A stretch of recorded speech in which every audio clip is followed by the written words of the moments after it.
इलाही होंगे. Thank you, sir. Thank you, Dr. Fauziaka.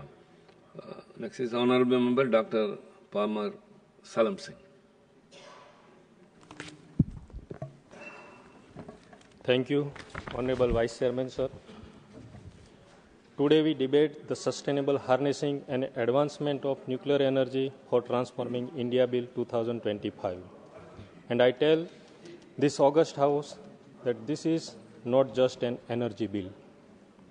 This is a survival bill. It is a prescription for the health of our economy and the health of our people. And that's why I rise to support this bill. First of all, before moving forward, I congratulate our Prime Minister, sir, and our Minister, sir, Jitendra Singh ji, for this wonderful bill, because without visionary leadership of our Prime Minister, sir, this was not possible. We have to compare some data, sir. All have discussed only on electricity production. So what was in 2014 and what is now? In 2014, the total capacity of electricity production was 248.5 gigawatt. Today, we moved up to 505 gigawatt by this December 2025. In that, the solar electricity generation was 2.6 gigawatt only in 2014. Today is 127 gigawatt. Again, in 2014, the wind power was 21 gigawatt. In 2014, it is 53 gigawatt. Overall, per capita consumption in 2014 was 957 kilowatt. That progressed up to 1395 kilowatt per capita consumption. That will be the further parameter in future of the developed country. Another parameter, that is the shortage. It was 4.2% in 2014. Today is hardly 0.1%. That's the greatest improvement ever. And this has happened because of the visionary leadership of our Prime Minister, Narendra Modi ji. Honorable Chairman, sir, in medicine we often speak of homeostasis, the perfect balance required in our body for the functioning of all organs. A nation too needs a balance. We need the raw kinetic energy of growth, balanced by immune system of safety and accountability. India is currently a nation with rapidly accelerating metabolism. We are digitalizing faster than any nation on the earth. The preamble of this bill rightly notes that the explosion of artificial intelligence, high-performance computing, and data centers requires massive, stable, and round-the-clock power. Wind and solar are our essential instruments, but they are intermittent. Nuclear energy is the muscle builder, the base load that runs 24/7. We have a target of 100 gigawatt of nuclear capacity by 2047. To achieve this form of our current capacity is mammoth task. The state alone cannot fund this treatment. We need private capital too. This bill under clause 3 wisely permits any company to participate in the sector, moving us away from the state-only monopoly. Sir, clause 3 of this bill does exactly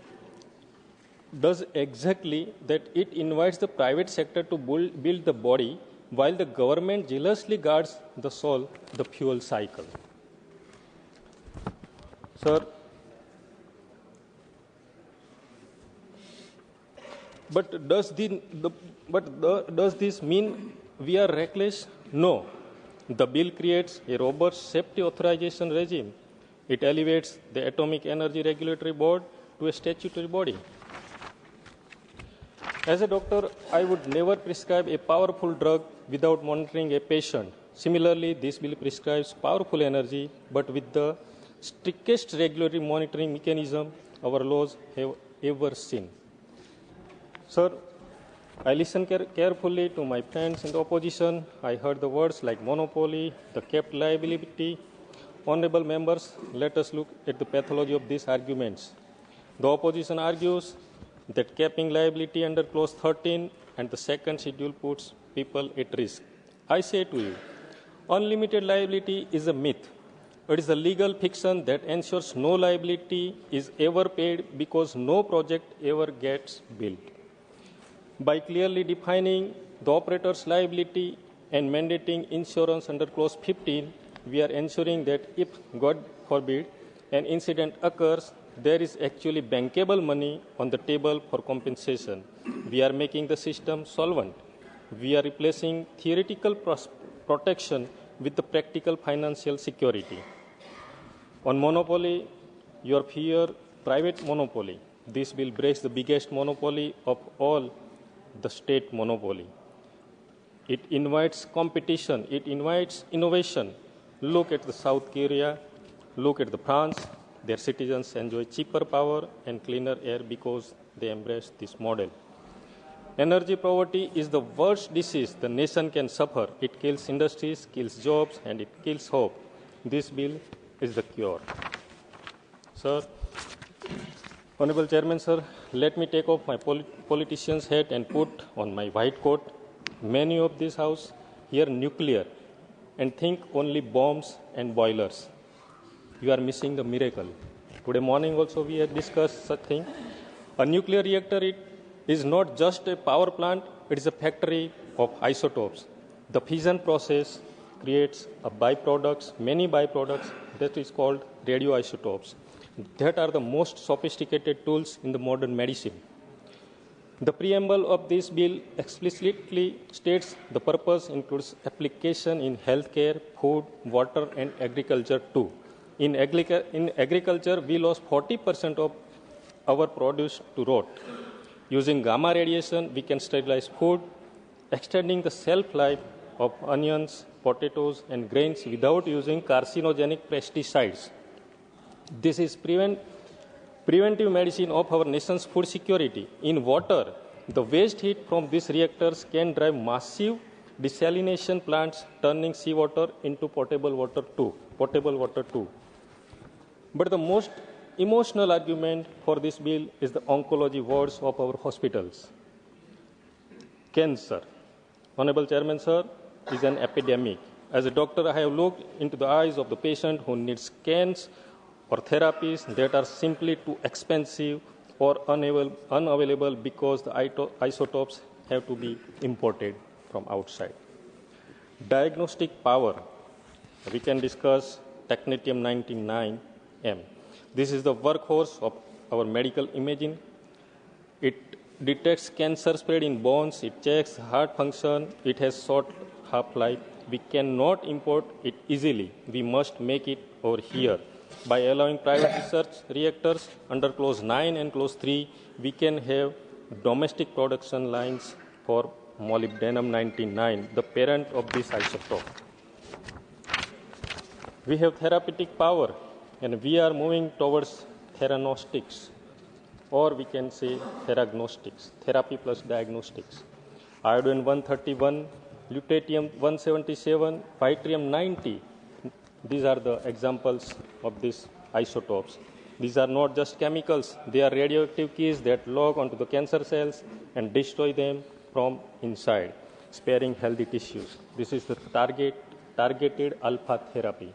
That will be the game changer in the future. Currently, our capacity to produce this is limited by the number of reactors we have. This bill opens the door for research reactors and radiation facilities to be set up by private players and research bodies. Imagine a future where specialized medical reactor is funded by a consortium of Indian hospitals dedicated solely to producing life-saving isotopes. This bill makes the legal. It brings the cost of cancer scan down from thousands of rupees to hundreds. It makes survival affordable. Furthermore, for rare diseases, radiopharmaceuticals are often the only hope for the palliation or cure. By liberalizing the research sector under clause 9, we encourage our scientists to patent invention in this field a right explicitly protected under Clause 38. We are unleashing the genius of Indian scientists to solve the pain of Indian patients. In the end, I conclude, Honorable Chairman, sir, to oppose this bill is to oppose the light that power a child's study lamp. To oppose this bill is to oppose the isotope that save a mother from cancer. Thank you, Doctor. To oppose this bill is to choose stagnation over science. This bill is the balance, the leisure to economics with the sanctity of human life. It provides the power to grow and power to heal. As a doctor, my prescription is clear. Doctor. The House must pass this bill. India is ready for its next great leap of vitality. Jai Hind. Thank you, sir. Thank you, Dr. Parmar.